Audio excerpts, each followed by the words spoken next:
తీసుకొచ్చిండు. దాంట్లోకి చింతపండు రసం పోసి వండుతున్నా.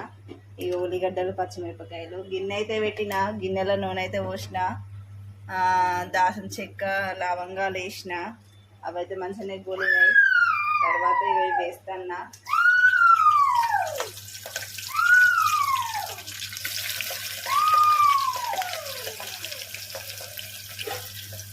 చూడండి ఫ్రెండ్స్, ఇట్లయితే వేసుకున్నా. మిరపకాయలు అయితే పొడవు కోసి వేసుకున్నా. నేనైతే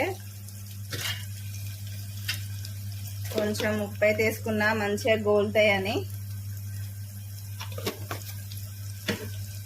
మళ్ళీ కలుపుకున్నా, మంచిగా కలుపుకున్నా. ఇట్లా ఒకసేపు మూత పెట్టుకోవాలి, మంచిగా గోలుతాయి అవి. మంచిగా గోలుతాయి అవి. అల్లం వెల్లిపాయ వేసుకున్నా, మంచిగా గోలినాయి. ఉప్పేసి మూత పెట్టినాక తర్వాత అల్లం వెల్లిపాయ వేసుకున్నా. మంచిగా ఇట్లా గోలినాయి, గోలుతుంది. గోలిన తర్వాతకి కొంచెం మంచిగా గోలుతుంది. గోలిన తర్వాత పసుపు అయితే వేసుకుందాం. పుదీనా అయితే లేదు, ఉంటే వేసేదాన్ని, అయితే లేదు. ఇది మంచిగా గోలుతుంది. గోలిన తర్వాత ఇదైతే నేను కడిగి పెట్టుకున్నా ముందే, ఫస్టే క్లీన్ చేసి పెట్టుకున్నా. తర్వాత ఇది వేసుకుందాం.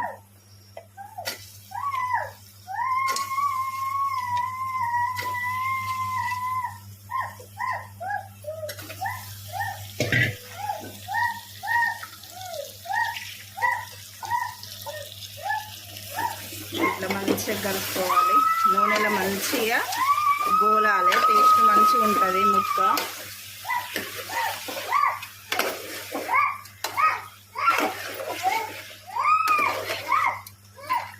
మా చిన్నోడైతే అకీకలు పెడతాడు.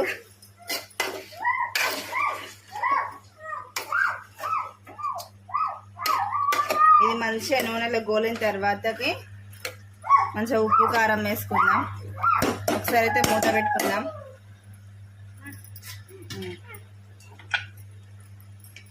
తలకాయ కూర అయితే అయింది ఫ్రెండ్స్, చూడండి అయింది. అన్నం అయింది, వేడి వేడి అన్నం.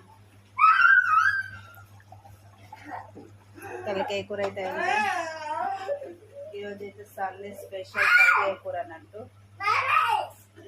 మరిన్ని షార్ట్ వీడియో కోసం మన ఛానల్ అయితే సబ్స్క్రైబ్ చేసుకోండి ఫ్రెండ్స్.